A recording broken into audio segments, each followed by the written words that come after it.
द्विवेदी युग। महावीर प्रसाद द्विवेदी और उनका युग। द्विवेदी युग का नामकरण आचार्य महावीर प्रसाद द्विवेदी के गरिमामंडित व्यक्तित्व को केंद्र में रखकर किया गया। उन्होंने सरस्वती पत्रिका के संपादक के रूप में हिंदी जगत की महान सेवा की और हिंदी साहित्य की दिशा एवं दशा को बदलने में अभूतपूर्व योगदान दिया। महावीर प्रसाद द्विवेदी सन 1903 में सरस्वती पत्रिका के संपादक बने।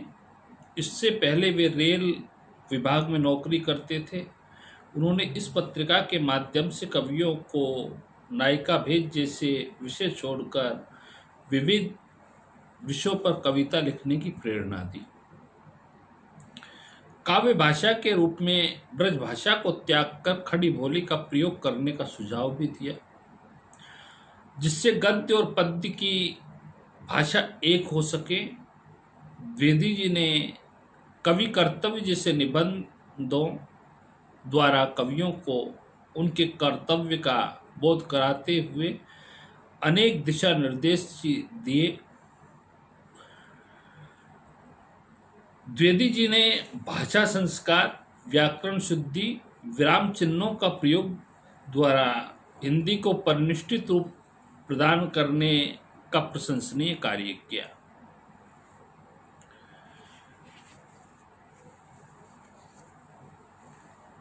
आचार्य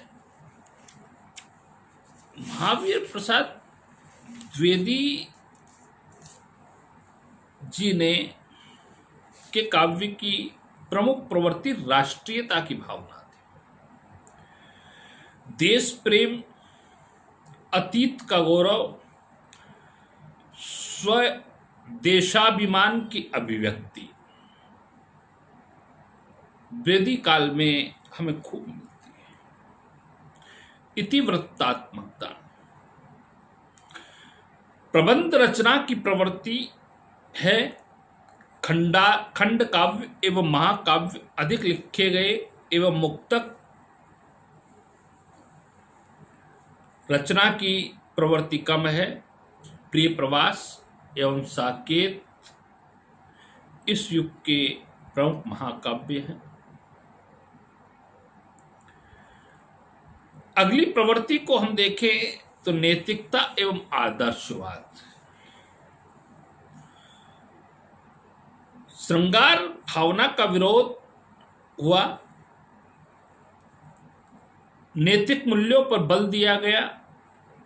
नैतिक मूल्यों के बल के साथ साथ द्विवेदी युग का काव्य आदर्शवाद का अनुप्राणित काव्य है।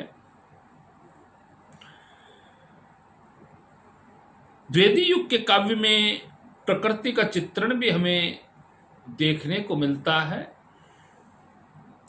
श्रीधर पाठक, रामनरेश त्रिपाठी जैसे कवियों ने प्रकृति के रम्य रूप का चित्रण अपनी रचनाओं में किया। सामाजिक समस्याओं का चित्रण भी इस द्विवेदी युग के अंतर्गत किया गया। सामाजिक समस्याओं में उस समय छुआछूत, दहेज प्रथा, बाल विवाह, नारी की दयनीय स्थिति को काव्य का विषय बनाया गया। तो हम देखते हैं कि अनुदित रचनाएं भी उस समय बहुत कुछ लिखी गई। इस काल में मौलिक रचनाओं के साथ साथ अनुदित रचनाएं भी लिखी गई। विशेषतः संस्कृत, बंगला और अंग्रेजी की श्रेष्ठ रचनाओं का अनुवाद कवियों ने प्रस्तुत किए। काव्य रूपों की विविधता भी हमें दिखलाई पड़ती है। एक ओर तो महाकाव्य लिखे गए, दूसरी ओर खंड काव्य लिखकर प्रबंध काव्य की रचना की गई। तो हम ये भी देखते हैं कि इस प्रवृत्ति का परिचय भी दिया गया कि प्रगीत मुक्तकों का प्रारंभ भी इस काव्य में हो गया था।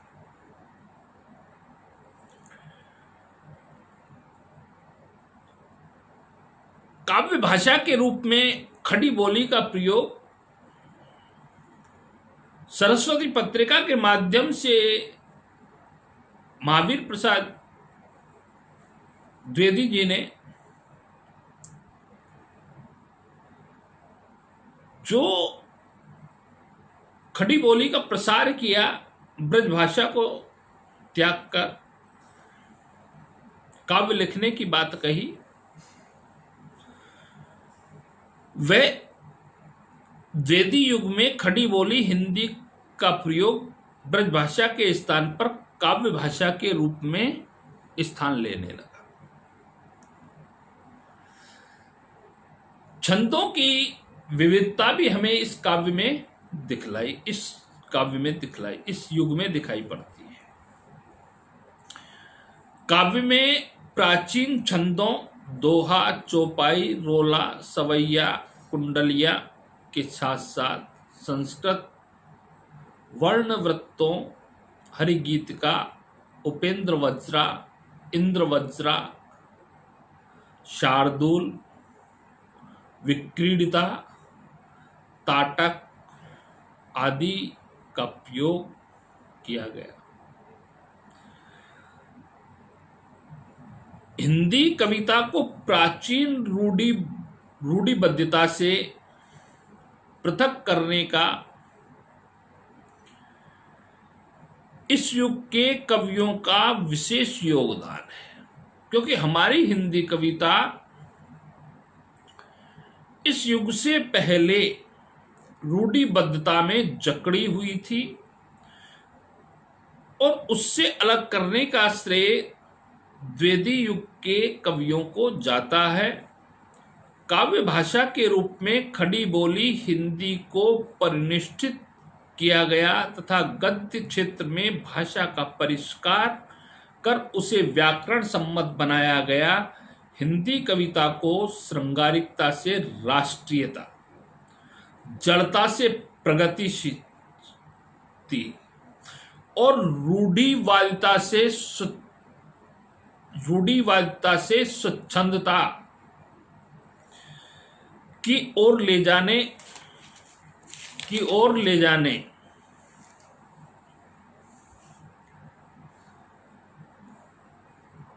में इन कवियों का महत्वपूर्ण योगदान रहा है।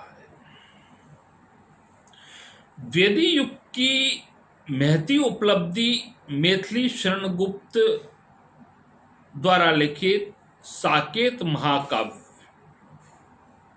है।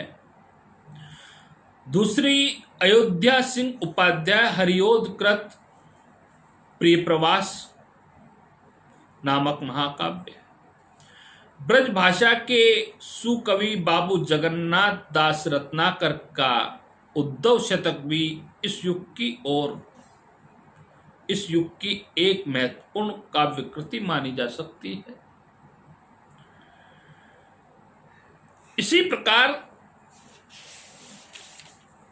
द्विवेदी युग में पंडित महावीर प्रसाद द्विवेदी का हिंदी साहित्य में योगदान एक सर्जक के रूप में उतना नहीं जितना एक विचारक, दिशा निर्देशक, चिंतक, नियामक के रूप में। उनकी प्रेरणा से अनेक कवि सामने आए जो उनके आदर्शों को लेकर आगे बढ़े। उनकी विचारधारा का पल्लवन करते हुए इन कवियों ने एक और तो नवीन परंपरा का श्री गणेश करते हुए भारतेंदु कालीन समस्या पूर्ति रीति निरूपण से हिंदी कविता को मुक्त किया, तो दूसरी ओर खड़ी बोली को काव्य भाषा के रूप में प्रतिष्ठित किया। भाषा परिष्कार एवं संस्कार का जो कार्य द्विवेदी युग में हुआ वह सदैव स्मरणीय रहेगा।